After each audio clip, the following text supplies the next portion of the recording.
Welcome all of you from a new blog. दोस्तों, एक informative blog के साथ इस चैनल पर आप सभी का स्वागत है। आयोजित इस मेले को देखने के लिए भीमताल के आसपास के क्षेत्रों के अतिरिक्त दूर दूर से भी लोग आते हैं।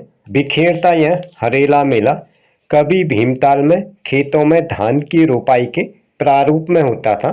धीरे धीरे इस मेले ने विशाल रूप ले लिया है। अब यह मेला न सिर्फ भीमताल में पूरे उत्तराखंड में प्रसिद्ध हो गया है। हरेला मेला का आयोजन का इतिहास सैकड़ों वर्षों से बताया जाता है, क्योंकि भीमताल का महत्व मैदान से पहाड़ जाने के रास्ते पहाड़ के रूप में प्राचीन काल से रहा है। चंदकालीन कुमाऊं में छाखाता परकने के शासकीय केंद्र के रूप में यह जाना जाता है, जबकि कुमाऊं के अन्य बड़े शहर जैसे हल्द्वानी, रामनगर, नैनीताल ब्रिटिश काल में अस्तित्व में आए हैं। Britishers gave the name Hariyali according to available written evidence more than 100 years old during the British period, because the British also used to participate in fair its event and it was named Haryali by them. At that time, all governors' power run by Queen Victoria in Great Britain in British India. At that time, Bhimtal as a main stop between plain and the mountain. From the point of view of trade, in this period, trade was done from Haldwani to Tibet by foot.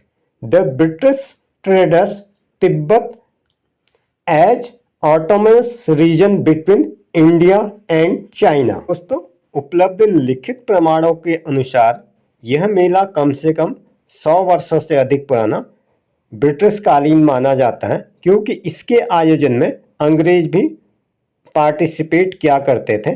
उनके द्वारा इसे हरियाली नाम दिया। अंग्रेज भी भीमताल को व्यापार की दृष्टि से मैदान और पहाड़ के बीच में एक मुख्य स्टॉपेज मानते थे। उस समय हल्द्वानी से तिब्बत को पैदल रास्ते से व्यापार किया जाता था। अंग्रेजों ने तिब्बत को भारत और चीन के बीच एक स्वायत्त क्षेत्र के रूप में माना था।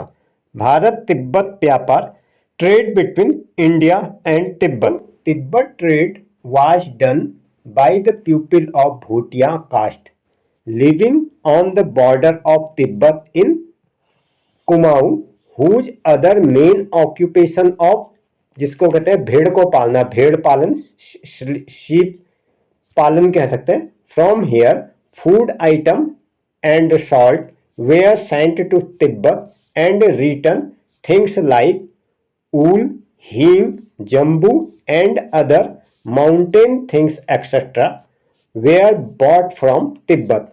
Bhimtal used to be first stop on the mountain and after the trading market Haldwani on the way of trade. For this reason, some people with the idea of organizing a fair in Bhimtal before independence, merchants from business place like Bareilly, Rampur, Muradabad used to bring their goods to sale in the fair. People the rural area of Bhimtal nearby Ramgarh, Mukteshwar, Padampuri, Gunya Lake, Okhalkada, etc. used to come to buy the various products sold here.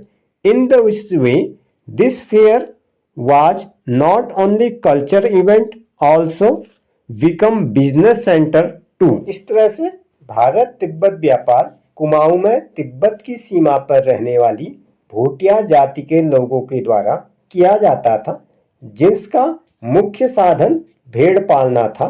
यहाँ से खाद्य सामग्री, नमक तिब्बत को भेजा जाता था और बदले में ऊन, हींग, जम्बू, अन्य पहाड़ी जड़ी बूटियां आदि वस्तुएं लाई जाती थी। व्यापार के रास्ते में व्यापारिक मंडी हल्द्वानी के बाद पहाड़ पर पहला पड़ाव भीमताल हुआ करता था। इस कारण कुछ लोगों के द्वारा भीमताल में मेला आयोजित किया जाने का विचार आया। आज़ादी से पहले बरेली, रामपुर, मुरादाबाद जैसे व्यापारिक स्थानों से व्यापारी अपना सामान मेले में बेचने के लिए लाते थे। भीमताल के ग्रामीण क्षेत्र और आसपास के क्षेत्रों के लोग रामगढ़, मुक्तेश्वर, पदमपुरी, गुनियालेक, ओखलकाडा आदि के लोग यहाँ बेचे जाने वाले अलग अलग प्रोडक्ट को खरीदने के लिए आते थे।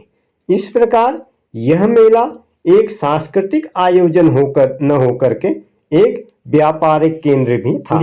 The fair used to held in dart behind of LP inter college just left bank of the lake left side which place is still known as Hariyale का khet and that time it was the centre of the city. पहले यह मेला dart में आयोजित होता था। इसका आयोजन स्थल झील के एकदम लेफ्ट साइड में LP इंटर कॉलेज के पीछे वाले खेतों में होता था। इस स्थान को आज भी हरियाली खेत कहा जाता है, जो कि सांगुड़े गांव में आता है।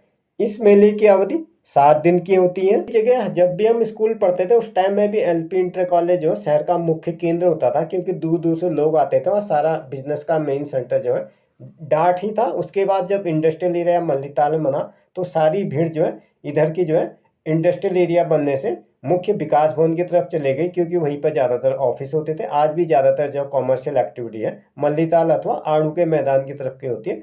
बाद के 70 के दशक में नगर के विस्तार तथा स्थान की कमी के कारण मेला स्थल को मल्लीताल के रामलीला मैदान में स्थानांतरित कर दिया गया है। बीच के वर्षों में इस मेले की चमक धीरे धीरे फीकी पड़ती जाती।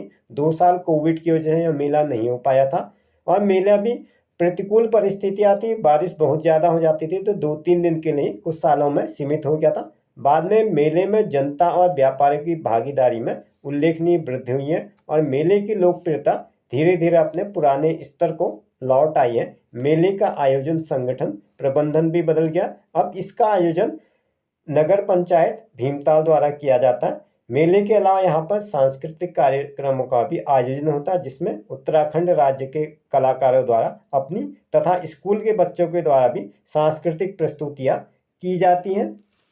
इस समय कलाकारों की व्यस्तता कम होती थी, क्योंकि पहले क्या होता था, ये टाइम बैठने का होता था, ज़्यादातर धान रोपाई का काम हो जाता था अथवा किसान भी इस टाइम में फ्री हो जाता था अपने उत्पाद वगैरह बेच करके अथवा हरेले में चीज़ बेच करके उस हाथ में पैसा आता था तो वह सामान खरीदने के लिए चला जाता था, क्योंकि उस समय यहाँ की इकोनॉमी जो है काश्तकारी पर आधारित थी।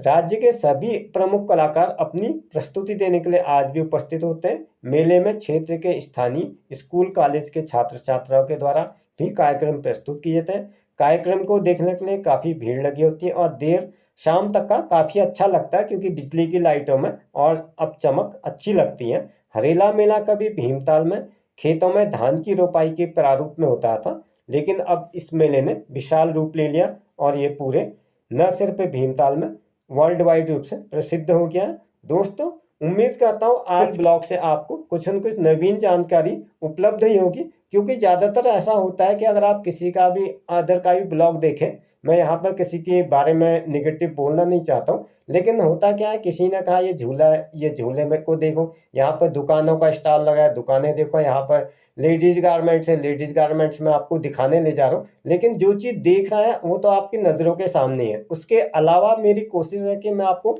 एक्स्ट्रा इसमें इंफॉर्मेशन प्रोवाइड करूँ और ऐसे दर्शक जिनका हिंदी इतनी अच्छी नहीं है, साउथ में मेरे काफ़ी ऑडियंस हैं जो हिंदी उतनी अच्छी नहीं समझ सकते, तो अंग्रेजी में भी इसको समझ सकते हैं। इसलिए मेरी हर ब्लॉग में ये कोशिश होती है जो भी मैं अपनी मातृभाषा में बता रहा हूँ उसी का अंग्रेजी थोड़ा बहुत आगे पीछे बताने की कोशिश करता हूँ, ताकि किसी को कोई भी कहीं पर कोई प्रॉब्लम नहीं हो। Dear friend, if you are with me the first time, please subscribe to me, watch and share